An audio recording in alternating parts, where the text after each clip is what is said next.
The Adventures of the Saint, starring Vincent Price.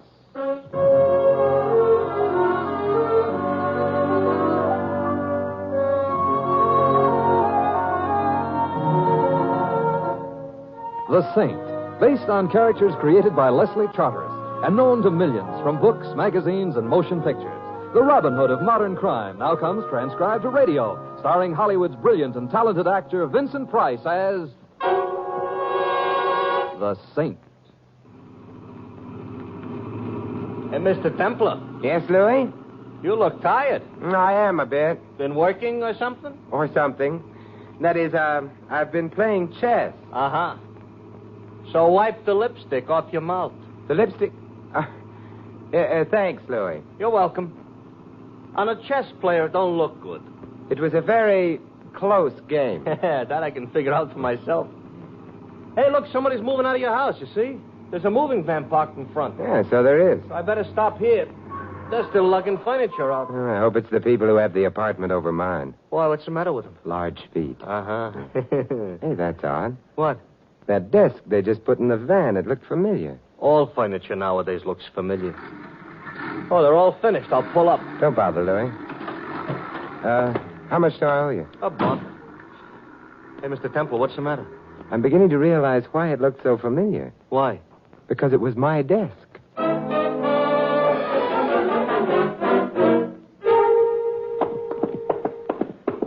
Oh, look, Mr. Temple, you must have made a mistake. You're not moving. I didn't make a mistake. Yeah, but it's ridiculous. Mr. Templar. Yes, it was my desk. Not to mention my table, my chairs, my... Hey, Louis, did you get the license number of that truck? No. But it belonged to the North America Van Lines. How do you know? Said so on the side. Oh, well, I'll look it up in the phone book. Yeah. Room looks awful naked. You know, furniture does a lot to fill up a room. Yeah, I've got it here. North American, 45 Columbus. Phone number? Well, anyway, we know one thing about where your furniture has gone. We do? Yeah.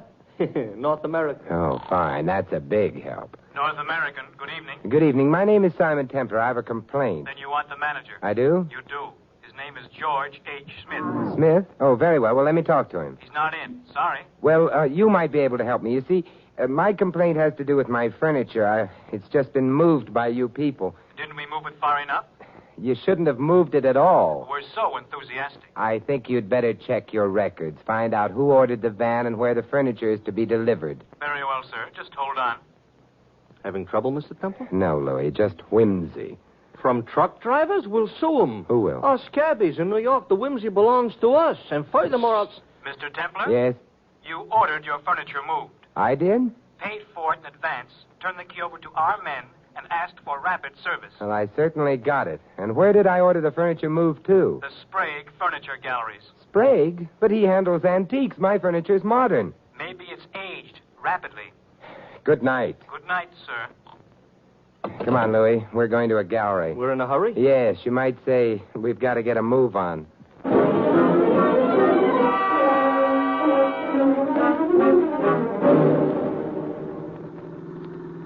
Louis, I'm puzzled. I'm ahead of you. My furniture couldn't have been stolen for the money it would bring. It wasn't that valuable.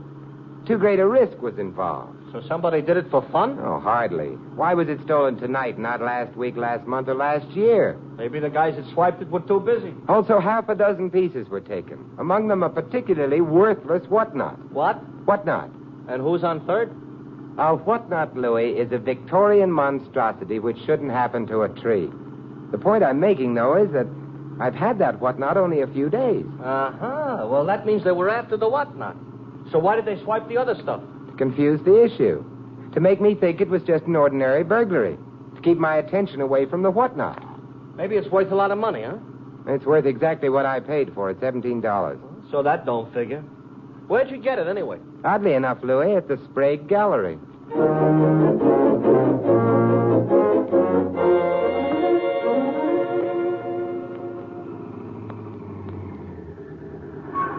Oh, that gallery don't look open. Come on.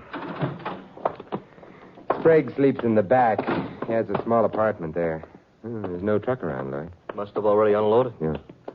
Mr. Sprague ought to wash his windows. Yeah, I can't see a thing inside. Must be a bell around, however. Oh, yeah, look, here's one. Sounds like an antique bell. Antique or not, it should awake Mr. Sprague. So maybe somebody should ought to tell him on account of it ain't wake him. No. Hey. Yeah, door was open. He may have forgotten to lock it.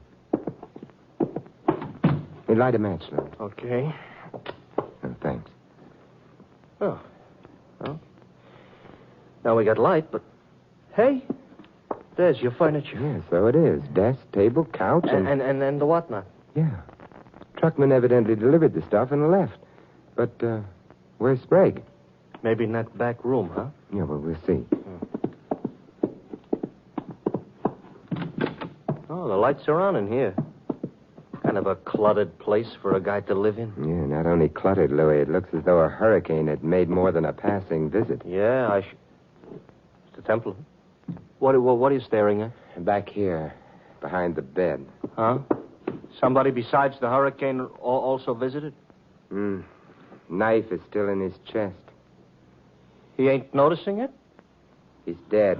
Oh. Hey, there's a car. Seems to be in the back. It's gone. Yeah, so I hope is the killer. Come on back in. We frightened him off, Louis. Speak for yourself. I don't frighten babies. But he was still here. Why? Evidently he hadn't finished his job. But what job, Louis? Well, you said the place looked upset. Maybe he was searching it. Yeah, that's true, but searching for what? The furniture was delivered, the truckman left.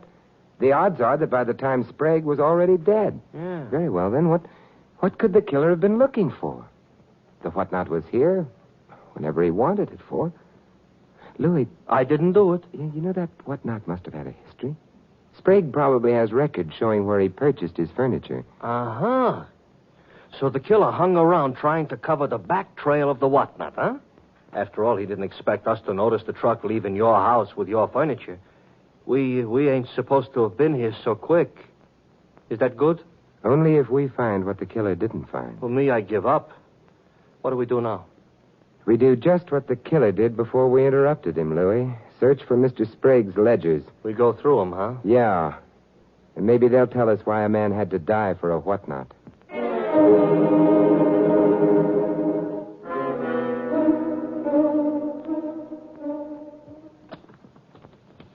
It's not in this one. Yeah.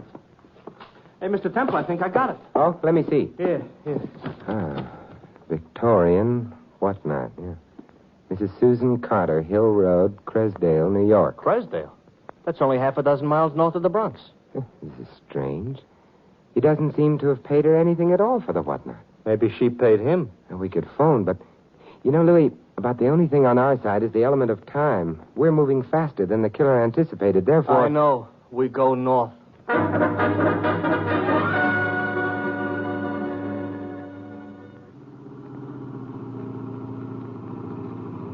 You know something, Mr. Templar?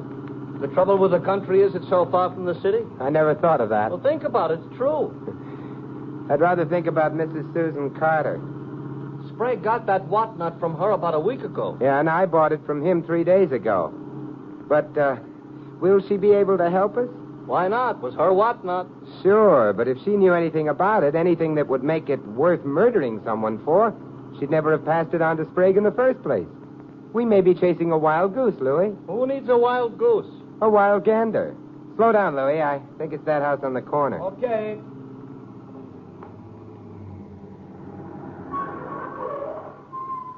Yeah, this is it.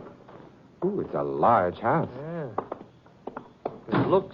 It looks like there ought to be bats flying around it. Well, it's not so bad. It's not a house most people would prefer to live in. Make a wonderful place to die in. Ooh, what am I saying? I have to frighten myself yet? Lights on somewhere inside. They must keep late hours. Let's go. Yeah. Some fun they have in these country houses. Yeah, I think it's time we rang.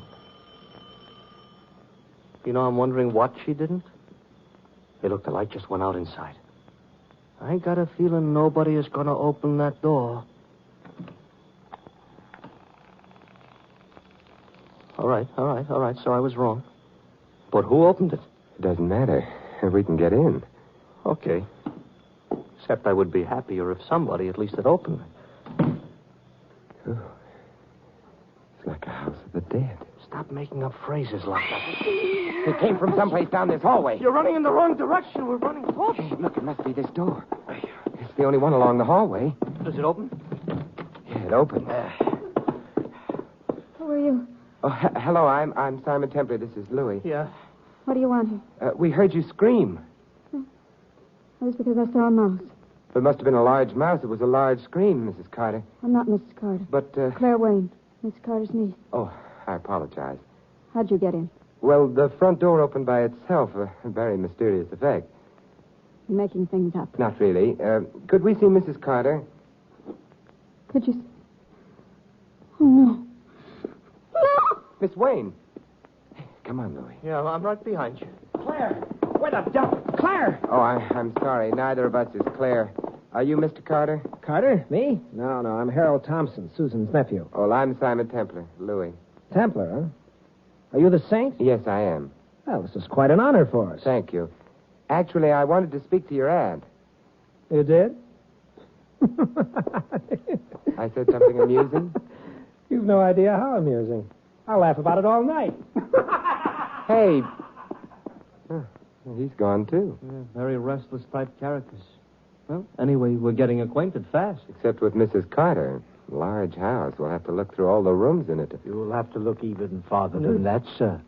I didn't hear you come into the room. You walk softly. It's a habit of mine. The ill and the dying resent a heavy footstep. It frightens them. Really? A delusion of reverence. I suspect they associate it with death coming for them. You're a doctor. Yes, I'm Dr. Thorne. My name's Templer, and this is Louis. Good evening, gentlemen.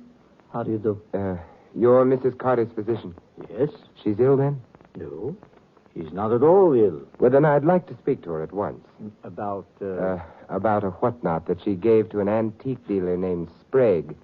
Seems a trivial reason to have brought you out here at this hour. The whatnot in itself is perhaps a trivial thing, Doctor, but murder isn't. Murder? Mr. Sprague. Ah.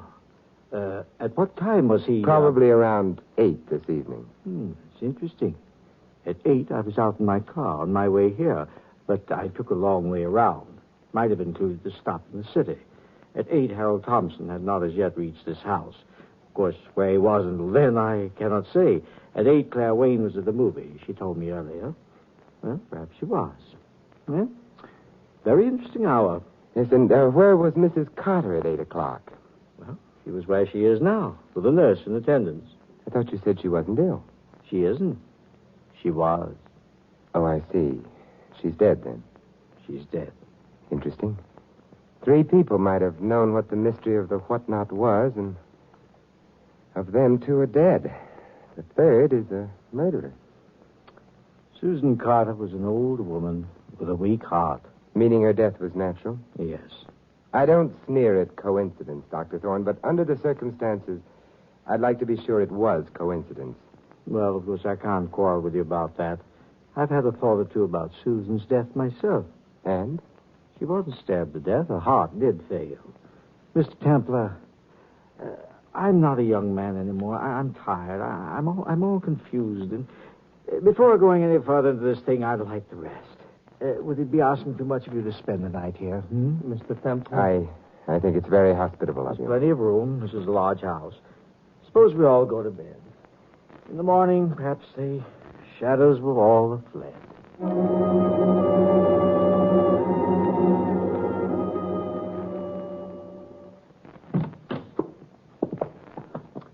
Well, you think you'll be comfortable in this room? I know the house quite well, you see. I played in it as a child. There was a time when I thought that perhaps Susan and I would live in it together, but I married someone else. Good night. Good night, Doctor. Yeah, good night. He's kind of broken up about Mrs. Carter's death, huh? Yes, he is. Could be an act. Seemed genuine. You know, Louis, nobody in this house has an alibi for Sprague's death. Yeah, Mr. Temple, let's go to sleep, huh? In the morning, I'll feel strong enough to be surprised, but right now... All right, we'll go to sleep. What could happen anyway?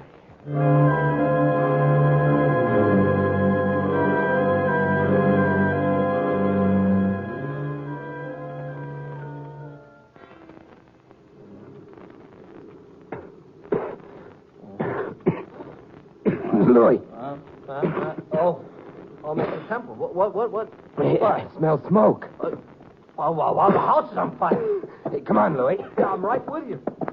Smoke is terrible. Oh, hey, look, we've got to warn the others. Yeah. I'll get the ones the other side of the hall. The smoke is getting awful thick. Miss Wayne. Miss Wayne. Oh, I was asleep. Go downstairs and out of the house, quick. The house happens to be on fire. Oh, all right. Louis. Temple? Oh, I got both Dr. Thorne and Harold Thompson. They're on their way down. We better get downstairs, too. No, not yet. But we got every living thing out of the house. Yeah, but you forgot the dead.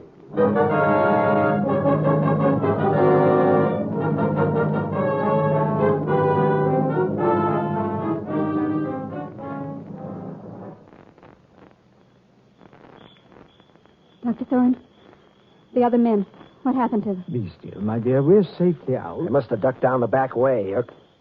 No, here they come now. Carrying something. Not something, Harold. They're carrying a corpse. No, Well, we're far enough away from the house, Louis. We can put her down now. Okay, Mr. Temple. but it's crazy. She's dead, don't you understand? She's dead. Yes, I know, Miss Wayne, but I understand something else, too. That fire wasn't for our benefit. It was for hers. Louis, the lower half of the house hasn't been touched yet. I'm going back in to phone the fire department. Maybe I better go with you. No. You're to stay here to make sure that no one harms her. Miss Wayne? No, Louis. Mrs. Carter.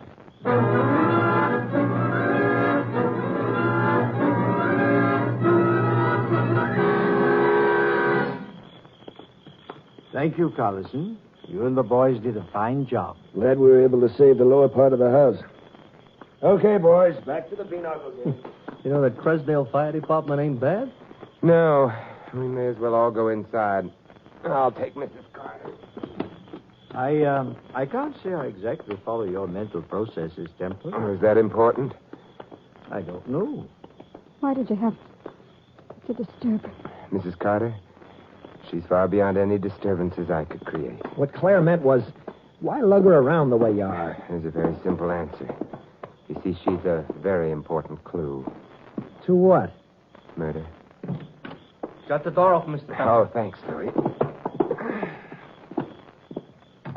Well, this room will do as well as any. The couch for Mrs. Carter.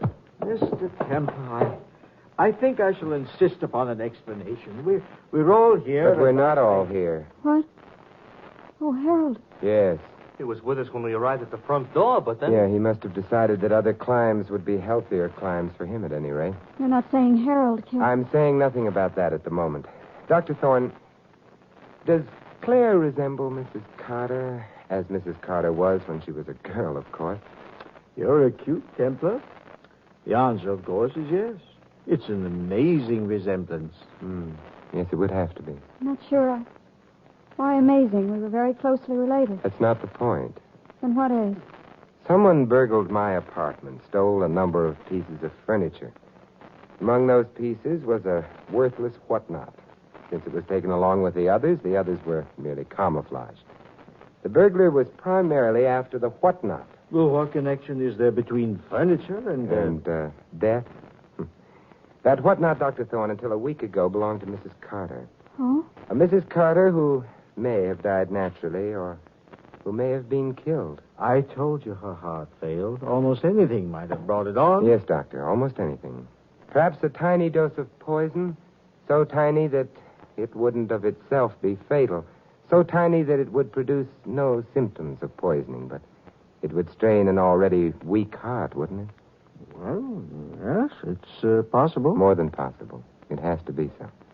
Otherwise, why the fire in the upper part of the house? A fire, therefore, that couldn't have been accidental. No cooking or heating is done up there. Well, maybe somebody was after... The living, Louis? No. No doors were locked. None of us were drugged. The house itself is easier to escape from.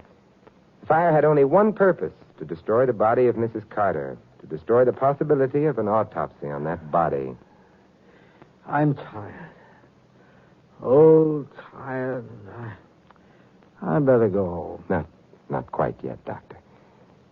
Mrs. Carter was wealthy? Well, no one knows, you see. She never kept money in the bank. There's always, of course, been a theory that she hid all the money somewhere in this house. She's mean and nasty. I don't mind telling you that Harold and I searched all through the house looking for that money. Did you find it? No. Do you need money, Doctor? His wife spends more than he earns. Of course he does. I do. Harold does. There wasn't any money. Was Mrs. Carter a sentimental woman, Doctor? No. No, she was a bitter woman. She hated. Well. Yes, and she was very ill. She knew she was surrounded by... Yes, vultures waiting for her to die so they could pick up her old bones or whatever money clung to them. Your way of putting it. Well, it's an accurate way. And now that you know, Mr. Templar, may I go home? Yes. Yes, after you answer one question. That question being? Somewhat earlier this evening, when I asked you about the possibility of Mrs. Carter's death having been murder, you denied that possibility. I still... Or perhaps I do no longer deny it. However, That's not my question. At that time, you said she wasn't stabbed to death, meaning that Mr. Sprague, of whose murder I had just informed you, was stabbed to death. But, Dr. Thorne, there are many ways in which a man can be killed. Your question, then, is, how did I know that Sprague had been killed with a knife? Yes, Doctor. I don't think I shall answer that question. I'm sorry. Louis, will you get on the phone? The cops? The police. Okay. Sit down, Dr. Thorne. You won't need me anymore. No, Miss Wayne. And I'll go. Any other room. This one's ugly. Oh, What's the matter? just caught my stockings on the edge of the chair. Oh, that's too bad. They're pretty stockings. They should be. They're nylon. They cost a fortune. Good night, Mr. Templar. Good night. Oh, I phoned the cops. They're on their way, Mr. Templar. No, good, Louis. Hey, Dr. Thorne, you don't look so good. No.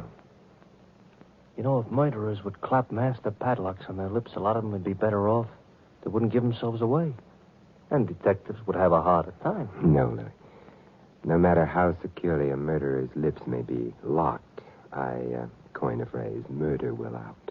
Yeah, but if Dr. Thorne hadn't made that slip about the stabbing, you'd never been able to pin the killing on him. That's true. But then you see, Dr. Thorne didn't kill anyone.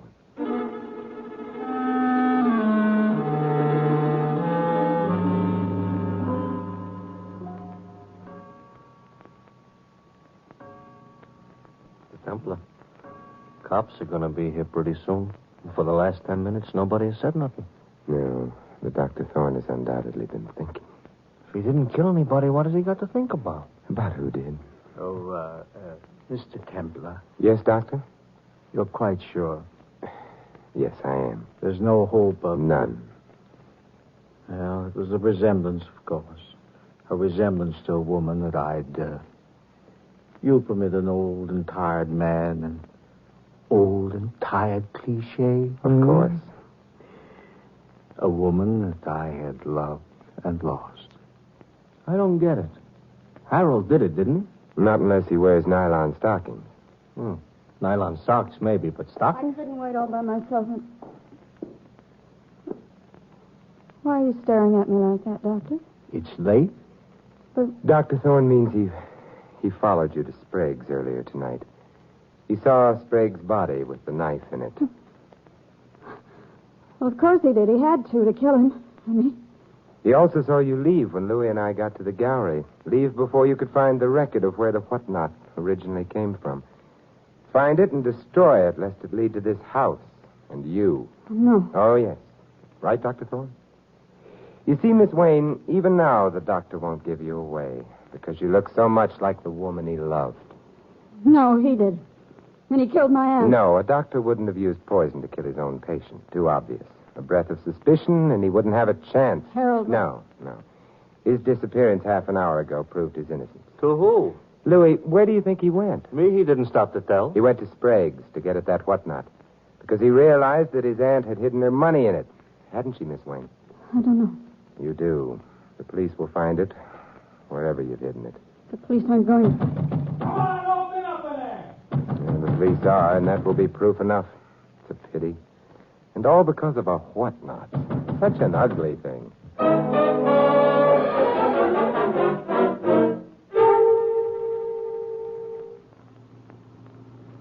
So, all right. So the cops found the doll in the girl's suitcase downstairs in the hall closet.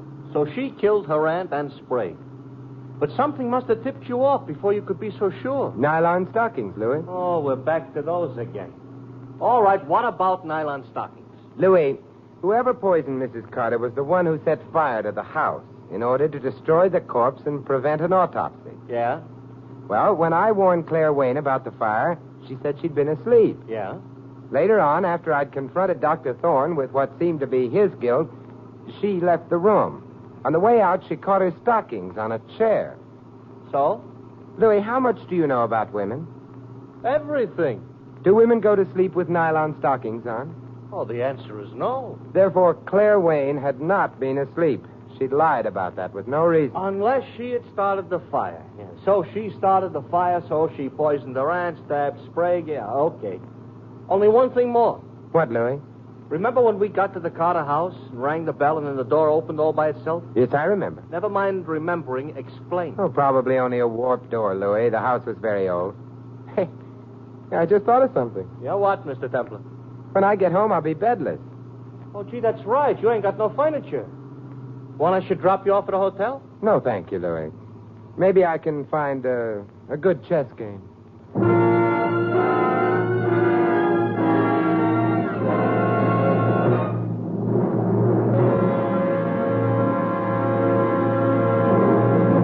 You've been listening to another transcribed adventure of the Saint, the Robin Hood of modern crime. Now here's our star, Vincent Price.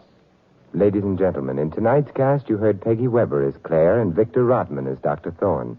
David Ellis was Harold, Gilbert Fry, the dispatcher. Larry Dobkin plays Louis.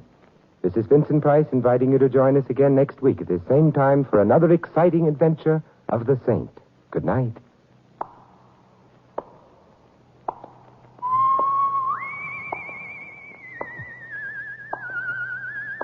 This adventure of the Saint was written by Lou Vitties. The Saint, based on characters created by Leslie Charteris, is produced by James L. Safier and directed by Helen Mack. Vincent Price is soon to be seen co-starring in RKO's production of His Kind of Woman. 3 chimes mean good times on NBC. For something new and exciting in your big Sunday lineup on NBC, listen to the Phil Regan Camp Show coming up next. There'll be prizes for talented GIs and the very best Sunday listening for you with the Phil Regan Camp Show next on NBC.